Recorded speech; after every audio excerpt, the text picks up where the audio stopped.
વલસાડ સાંસદ તેમજ કલેક્ટર એક્શનમાં જોવા મળ્યા છે। ખાડાઓને લઈને સાંસદ અને કલેક્ટર દ્વારા નિરીક્ષણ કરવામાં આવ્યું હતું, તો નિરીક્ષણ પછી જરૂરી સૂચન પણ આપવામાં આવ્યું છે। જ્યારે સાંસદ ધવલ પટેલ તેમજ કલેક્ટર ભવ્ય વર્માએ સંયુક્ત રીતે નિવેદન આપ્યું હતું। તેમણે જણાવ્યું હતું કે ખાડાઓના કારણે અકસ્માત થાય તો જે તે કોન્ટ્રાક્ટર સામે ગુનો નોંધાશે।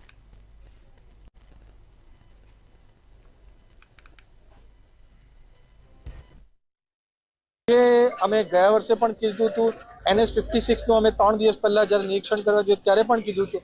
આજે પાછું કહું છું, કોઈ પણ ફેટલ એક્સિડન્ટ થાય તો અમે NHAI ના અધિકારીને ઉપર FIR કરવાનું। વલસાડ ડાંગના સાંસદ ધવલ પટેલની રજૂઆતના પગલે વલસાડ જિલ્લા કલેક્ટર એક્શન મોડમાં આવી ચૂક્યા છે। ખાડાના કારણે જો કોઈનું મૃત્યુ થાય તો કોન્ટ્રાક્ટર જવાબદાર। વલસાડના નેશનલ હાઈવે ઉપર પડેલા ખાડાને લઈને વલસાડ જિલ્લા કલેક્ટર હાલ એક્શન મોડમાં જોવા મળી રહ્યા છે। વલસાડ જિલ્લાના કલેક્ટર ભવ્ય વર્માએ આદેશ આપવામાં આવ્યો છે।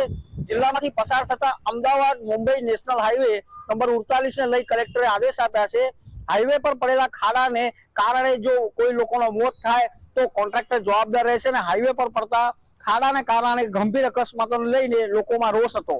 ત્યારે 10 દિવસના નેશનલ હાઈવે 48 ઉપર કલેક્ટરને આદેશ આપવામાં આવ્યો છે કે આદેશમાં કોન્ટ્રાક્ટર વિરુદ્ધ PSI કે ઉપરના પોલીસ અધિકારીઓને સત્તા અપાઈ છે।